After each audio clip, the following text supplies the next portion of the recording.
નમસ્કાર દર્શક મિત્રો, હું છું રૂપલ લુણીચિયા. સંપૂર્ણ ન્યૂઝમાં આપનું સ્વાગત છે. જોઈએ આજના મુખ્ય સમાચાર. દૈનિક 41 લાખ લીટર દૂધ સંપાદન કરવાની વિક્રમજનક સપાટી પાર કરતી બનાસ ડેરી. દૂધ સંપાદનમાં બનાસ ડેરી એશિયા ખંડમાં પ્રથમ રેન્ક જિલ્લાનું નામ ગુંજતું કર્યું. દાંતીવાડાના ડાંડિયા ગામે લોક ભાગીદારીથી સફાઈ ઝુંબેશ હાથ ધરાઈ. ગામને સ્વચ્છ બનાવવા ગામ લોકો પણ સ્વચ્છતા અભિયાનમાં જોડાયા. પાલનપુરમાં પત્રકારો દ્વારા શાળાના બાળકોને ઠંડી સામે સુરક્ષા કવચ અપાયું.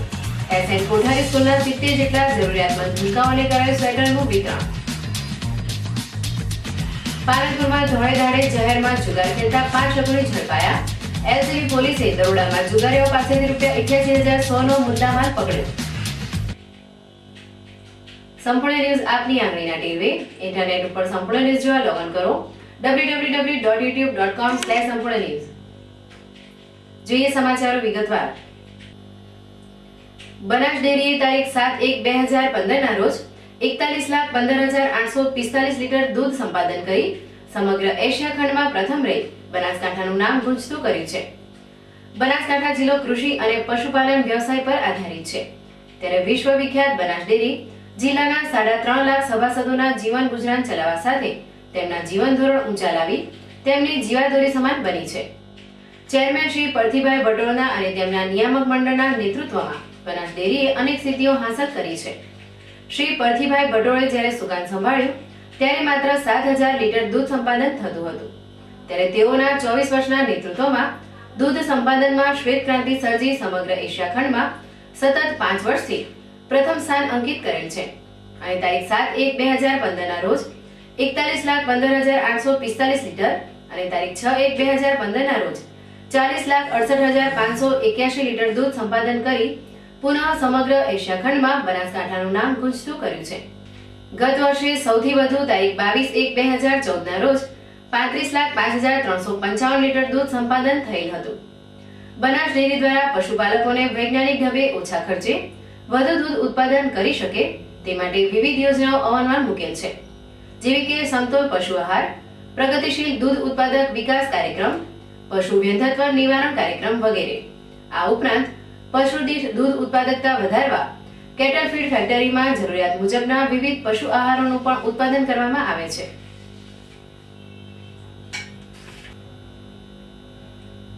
બનાસ ડેરી ચેરમેન શ્રી પરથીભાઈ ભટોળે એક જ દિવસમાં 41 લાખ લીટર દૂધ સંપાદન કરવાની અનેરી સિદ્ધિનો યશ બનાસકાંઠા જિલ્લાના સર્વે પશુપાલકોને અર્પણ કરતા એવી આશા વ્યક્ત કરી છે કે નજીકના ભવિષ્યમાં આ દૂધ સંપાદનનો આંક 50 લાખ લીટરને પાર કરશે. રાજસ્થાનની બોર્ડર ઉપર આવેલા અમીરગઢ તાલુકાના જાંબા ગામ નજીકથી આજે વહેલી સવારે પોલીસે નાકાબંધી દરમિયાન એક વિદેશી દારૂ ભરેલી બોલેરો ઝડપી પાડી છે. આ ગાડીમાંથી બિયર તેમજ વિદેશી દારૂનો જથ્થો મળી આવતા પોલીસે ગાડીના ચાલકની અટકાયત કરી તેની વિરુદ્ધ કાયદેસરની કાર્યવાહી હાથ ધરી છે. અમીરગઢ પોલીસ મથકના પીએસઆઈ આજે વહેલી સવારે તેમની ટીમ સાથે રાજસ્થાનની બોર્ડર ઉપર આવેલ જાંબા ગામ નજીક નાકાબંધી ગોઠવી વાહન ચેકિંગ કરી રહ્યા હતા. તે સમયે રાજસ્થાન તરફથી આવતી એક શંકાસ્પદ બોલેરો ગાડીને અટકાવી તેની તલાશી લેતા ₹38,400 ની કિંમતના બિયર તેમજ વિદેશી દારૂની 300 બોટલ મળી આવતા પોલીસે ગાડીના ચાલક રાજસ્થાનના પાલડી ગામના અશોક મણીલાલ કલાલની અટકાયત કરી 3 લાખની ગાડી સાથે કુલ ₹3,38,400 નો મુદ્દામાલ કબજે કરી બનાવની તપાસ હાથ ધરી છે. કાંકરેજ તાલુકાના વેપારી મથક થરા ખાતે તાજેતરમાં યોજાનાર જૈન અગ્રણીઓના દીક્ષા મહોત્સવ પ્રસંગે મંગળવારે બપોરે વિનામૂલ્યે સ્ત્રી રોગ નિદાન અને સારવાર કેમ્પનું આયોજન કરવામાં આવ્યું હતું. થરા ખાતે યોજાનાર આગામી દીક્ષા મહોત્સવમાં ડોક્ટર ભરતભાઈ તથા ઉર્મિલાબેન શાહ પણ દીક્ષા ગ્રહણ કરશે. તે નિમિત્તે થરા જૈન જાગૃતિ સેન્ટર દ્વારા મંગળવારે બપોરે વર્ધમાન સોશિયલ ટ્રસ્ટ ખાતે વિવિધ સ્ત્રી રોગ નિષ્ણાત ડોક્ટરો ડોક્ટર ઈશાન શાહ ગાયનેક, ડોક્ટર રોનક પટેલ, ડોક્ટર અર્જુન ચૌધરી MBBS તથા ડોક્ટર દીપ શાહ દ્વારા 16 વર્ષથી નાની બાલિકાઓ, બાળકો, તમામ મહિલાઓ તેમજ ગર્ભવતી સ્ત્રીઓ સહિત સ્ત્રી રોગને લગતા તમામ જાતના રોગો માટે વિનામૂલ્યે નિદાન અને સારવાર કરવામાં આવી હતી. આ કેમ્પમાં 300 થી વધારે દર્દીઓને તપાસવામાં આવ્યા હતા. આ સ્ત્રી રોગ નિદાન કેમ્પમાં ડોક્ટર રાજેશ બ્રહ્મભટ્ટ, રાજેન્દ્ર શાહ, પ્રમુખ જૈન જાગૃતિ સેન્ટર, વિનોદભાઈ શાહ, ચિરાગ જોશી, રાકેશભાઈ શાહ, ભરતભાઈ પ્રજાપતિ, પ્રવીણ ઠાકોર, મહેશ ભાટિયા સહિત લોકોએ કેમ્પને સફળ બનાવવાના પ્રયાસો હાથ ધર્યા હતા. રાષ્ટ્રપિતા મહાત્મા ગાંધીની 150મી જન્મ જયંતિની ઉજવણીના ભાગરૂપે ભારત સરકાર દ્વારા દેશભરમાં સ્વચ્છતા અભિયાન હાથ ધરવામાં આવ્યું છે, જેમાં તંત્ર અને સ્વૈચ્છિક સંસ્થાઓ દ્વારા ગામ, શહેર અને શેરી મહોલ્લાઓમાં સફાઈ ઝુંબેશ હાથ ધરવામાં આવી રહી છે. જો કે ભારતના વડાપ્રધાન નરેન્દ્ર મોદીના સ્વચ્છ ભારત સ્વસ્થ ભારત સૂત્રને સાર્થક કરવા આજે દાંતીવાડા તાલુકાના ડાંગિયા ગામે ગ્રામ પંચાયત પ્રાથમિક શાળા અને ગ્રામ લોકો દ્વારા ગામમાં સફાઈ ઝુંબેશ હાથ ધરવામાં આવી હતી. મારું ગામ સ્વચ્છ અને સુંદર બની રહે તેવી ભાવના સાથે આજે ડાંગિયા ગામના સરપંચના પ્રયત્નોથી પ્રાથમિક શાળાના વિદ્યાર્થીઓ, ગુરુજીઓ અને ગ્રામજનોએ સ્વચ્છતા અભિયાન હાથ ધર્યું હતું, જેમાં બાળકો અને ગામ લોકો હાથમાં પાવડા, તગારા અને ઝાડુ લઈ ગામના શેરી મહોલ્લાઓની સફાઈ કરી હતી. જો કે ડાંગિયા ગામે લોક ભાગીદારીથી હાથ ધરાયેલ સ્વચ્છતા ઝુંબેશમાં પ્લાસ્ટિકની સાથે ગંદકીનો નિકાલ કરવામાં આવતા ગામ સુંદરતાથી દીપી ઉઠ્યું હતું.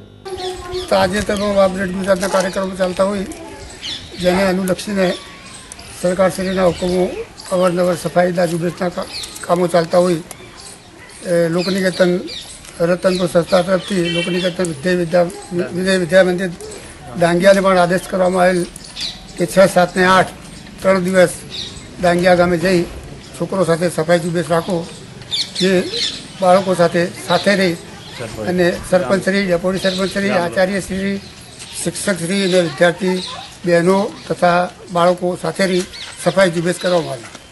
આમ ડાંગિયા ગામે લોકોએ કંધાથી કંધો મિલાવી ગામને સ્વચ્છ અને સુંદર બનાવવા સફાઈ ઝુંબેશ હાથ ધરી હતી, જેમાં શાળાના 100 થી વધુ વિદ્યાર્થીઓ પણ જોડાયા હતા. પાલનપુરમાં ઢુંડિયાવાડી ખાતે આવેલી SN કોઠારી પ્રાથમિક શાળામાં આજરોજ પરિવર્તન યુવા ફાઉન્ડેશન તથા ફિલ્ડ રિપોર્ટર સંગઠનના સંયુક્ત ઉપક્રમે 70 જેટલા જરૂરિયાતમંદ બાળકોને ગરમ સ્વેટરનું વિતરણ કરવામાં આવ્યું હતું. પાલનપુરના પરિવર્તન યુવા ફાઉન્ડેશન અને ફિલ્ડ રિપોર્ટર સંગઠનના સંયુક્ત ઉપક્રમે આજરોજ પાલનપુરના SN કોઠારી પ્રાથમિક શાળા ખાતે ફિલ્ડ રિપોર્ટર્સના પ્રમુખ વિનોદભાઈ સુદેશાના અધ્યક્ષસ્થાને ધોરણ 1 થી 5ના 70 જેટલા બાળકોને ગરમ સ્વેટર આપવામાં આવ્યા હતા. કાર્યક્રમની શરૂઆતમાં શાળાના બાળકોએ પ્રાર્થના રજૂ કરી હતી. ત્યારબાદ દીપ પ્રાગટ્ય કરી સ્કૂલના બાળકો દ્વારા ઉપસ્થિત મહેમાનોનું સ્કૂલ વતી ભેટ આપવામાં આવી હતી. આ કાર્યક્રમમાં બાળકોને સ્વેટરનું વિતરણ થતા બાળકોના મોઢા પર સ્મિત જોવા મળ્યું હતું. આજરોજ SN કોઠારી ઢુંડિયાવાડી પ્રાથમિક શાળામાં 71 બાળકોને ગરમ સ્વેટરનું વિતરણ કરવામાં આવ્યું છે. પત્રકારોના પોતાના કાર્યોની સાથે સાથે પોતે આજે એક અલગ કાર્ય કર્યું છે. સાથે સાથે પરિવર્તનની ટીમ એમના દ્વારા એક અલગ પ્રકારનો વિચાર કરી જરૂરિયાતમંદ વિદ્યાર્થીઓને જે શનિવારે સ્વેટર પહેરી નથી આવતા એવા 71 બાળકોને આજે સ્વેટર વિતરણ કરી એક નાનો પ્રયાસ કર્યો છે.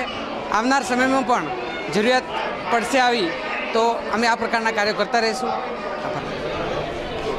શ્રી SN કોઠારી પ્રાઇમરી સ્કૂલ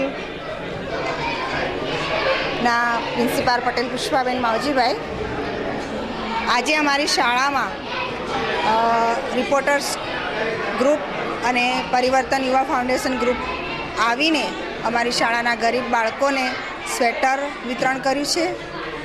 તેમના આવા ઉમદા કાર્યને હું શાળા પરિવાર વતી બિરદાવું છું અને સતત બાળકો માટે આવા સરસ ઉમદા કાર્યક્રમો એ લોકો ચાલુ રાખે એવી આશા રાખીએ છીએ. આ પ્રસંગે પરિવર્તન ફાઉન્ડેશનના મનોજ જોશી, દિનેશ મકવાણા, ફિલ્ડ રિપોર્ટર્સના પ્રમુખ વિનેશ સુદેશા, મહામંત્રી પ્રકાશ વ્યાસ, સ્થાપક પ્રમુખ સંજય જોશી, CRC ભૂપતભાઈ, શાળાના આચાર્ય પુષ્પાબેન પટેલ સહિત ફિલ્ડ રિપોર્ટર્સના સભ્યો અને પરિવર્તન ફાઉન્ડેશનના સભ્યો તેમજ શાળાનો સ્ટાફ અને બાળકો ઉપસ્થિત રહ્યા હતા. ઉત્તર ગુજરાતના બનાસકાંઠામાં બુધવારે લઘુત્તમ તાપમાન 1 ડિગ્રી વધ્યું હતું, તો બીજી તરફ હાડ થીજાવતી ઠંડી અનુભવાઈ હતી. રાતની ઠંડીની અસર છેક સવાર સુધી જોવા મળી હતી. બુધવારે સવારે 7:30 વાગ્યા સુધી ધુમ્મસ છવાયેલું રહ્યું હતું. ઉત્તર ગુજરાતમાં એક આંકડામાં ગયેલું લઘુત્તમ બુધવારે 2 આંકડામાં પહોંચ્યું હતું. જોકે આ સંજોગોમાં કાતિલ ઠંડીનો માહોલ જોવા મળ્યો હતો. મહેસાણામાં બુધવારે લઘુત્તમ તાપમાન 11 ડિગ્રી નોંધાયું હતું, જે મંગળવારે 10.5 ડિગ્રી હતું.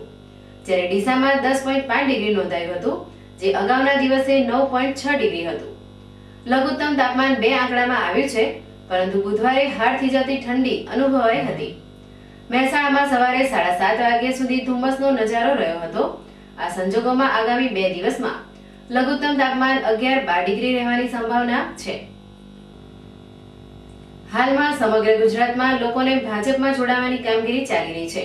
ત્યારે ગત રોજ યુવા ભાજપ દિયોદર દ્વારા માર્કેટયાર્ડમાં ઓનલાઈન સભ્ય નોંધણી કાર્યક્રમ કરવામાં આવ્યો હતો, જેમાં માર્કેટયાર્ડમાં આવતા જતા જે લોકો સ્વેચ્છાએ ભાજપમાં જોડાવા માંગતા હોય તેમને મોબાઈલથી મેસેજ કરી ઓનલાઈન ભાજપ સભ્યમાં જોડાયા હતા. આ પ્રસંગે દિયોદર યુવા ભાજપ રમેશભાઈ યુ ચૌધરી, યુવા ભાજપ રચનાત્મક સેલ કન્વીનર અનુપજી ઠાકોર, યુવા ભાજપ ઉપપ્રમુખ રાજુભાઈ મોદી, મહામંત્રી નાગજીભાઈ, મંત્રી હરગોવનભાઈ, યુવા ભાજપ ખજાનચી ભરતભાઈ જોશી હાજર રહ્યા હતા. પાલનપુર તાલુકાના વેડંચા ગામની શ્રી એવી સંઘવી હાઈસ્કૂલમાં Indian Red Cross Society Banaskantha દ્વારા વિદ્યાર્થીઓને ગરમ સ્વેટરનું વિતરણ કરવામાં આવ્યું હતું. હાલની કાતિલ ઠંડીમાં શાળામાં અભ્યાસ કરતા જરૂરિયાતમંદ વિદ્યાર્થીઓ ઠંડી સામે રક્ષણ મેળવી શકે તે માટે આજે વેડંચાની સંઘવી હાઈસ્કૂલમાં રેડ ક્રોસ સોસાયટી દ્વારા વિદ્યાર્થીઓને સ્વેટરનું વિતરણ કરવામાં આવ્યું હતું. આ પ્રસંગે સોસાયટીના પ્રમુખ અને ગ્રામજનો હાજર રહ્યા હતા, જેમાં વિદ્યાર્થીઓને સોસાયટીની સેવાકીય પ્રવૃત્તિઓ વિશે માહિતી આપવામાં આવી હતી. પાલનપુરમાં જૂના ટેલિફોન એક્સચેન્જ પાછળના વિસ્તારમાં બપોરના સમયે જાહેરમાં હાર જીતનો જુગાર ખેલતા 5 જુગારીયાઓને એલસીબી પોલીસની ટીમે ₹88,100 ના મુદ્દામાલ સાથે ઝડપી પાડ્યા હતા. શહેરના જૂના ટેલિફોન એક્સચેન્જ પાસે આવેલ સિલ્વર આર્કેડની પાછળના ભાગે એક રહેણાંક મકાનની પાછળ ખુલ્લામાં કેટલાક ઈસમો ગંજી પાનાથી 3 પત્તીનો હાર જીતનો જુગાર ખેલતા હોવાની બાતમીના આધારે બપોરના સમયે પાલનપુર એલસીબીની ટીમે દરોડો પાડ્યો હતો, જ્યાં દોડે દાડે જાહેરમાં હાર જીતનો જુગાર ખેલતા પાલનપુર કંથેરિયા હનુમાન મંદિર સામે રહેતા પ્રકાશભાઈ નાનજીભાઈ રાઠોડ, ફાંસિયા ટેકરા ચોકમાં રહેતા ધીરજભાઈ બાબુલાલ મોદી, માનસરોવર રોડ ઉપર રહેતા ગોલ્ડન વીરાભાઈ પ્રજાપતિ અને શક્તિનગર ભાગ 2 માં રહેતા જયકિશન રૂપરાજભાઈ ગુરબાણી પોલીસના હાથે ઝડપાઈ ગયા હતા. જોકે આ દરોડામાં આ જુગારિયા તત્વો પાસેથી ₹39,100 રોકડા, 9,000 ની કિંમતના 2 મોબાઈલ અને 40,000 ની કિંમતનું એક મોટરસાયકલ મળી આવતા પોલીસે કુલ ₹88,100 નો મુદ્દામાલ કબજે લઈ 5 જુગારાની અટકાયત કરી તેમની વિરુદ્ધ જુગાર ધારા કલમ 12 મુજબ કાર્યવાહી હાથ ધરી હતી. આમ પાલનપુરમાં ધોળે દાડે જાહેરમાં જુગાર ખેલતા સુખી સંપન્ન પરિવારના 5 નબીરાઓએ એલસીબીની ઝપેટમાં ઝડપાઈ જતા તેમના પરિવારજનોમાં ભારે દોડધામ મચી જવા પામી હતી. ફરી એક નજર આજના મુખ્ય સમાચાર ઉપર. દૈનિક 41 લાખ લીટર દૂધ સંપાદન કરવાની વિક્રમજનક સપાટી પાર કરતી બનાસ ડેરી. દૂધ સંપાદનમાં બનાસ ડેરી એશિયા ખંડમાં પ્રથમ રેન્ક જિલ્લાનું નામ ગુસ્સું કર્યું. દાંતીવાડાના ડાંડિયા ગામે લોક ભાગીદારીથી સફાઈ ઝુંબેશ હાથ ધરાઈ. ગામને સ્વચ્છ બનાવવા ગામ લોકો પણ સ્વચ્છતા અભિયાનમાં જોડાયા. પાલનપુરમાં પત્રકારો દ્વારા શાળાના બાળકોને ઠંડી સામે સુરક્ષા કવચ અપાયું. એસએન કોઠારી સ્કૂલના 70 જેટલા જરૂરિયાતમંદ ભૂલકાઓને કરાયું સ્વેટરનું વિતરણ. પાલનપુરમાં ધોળે દાડે જાહેરમાં જુગાર ખેલતા 5 લોકોને ઝડપાયા. એલસીબી પોલીસે દરોડામાં જુગારીઓ પાસેથી ₹88,100 નો મુદ્દામાલ પકડ્યો. આ હતા અત્યાર સુધીના સમાચાર. વધુ સમાચાર સાથે ફરી મળીશું. નમસ્કાર.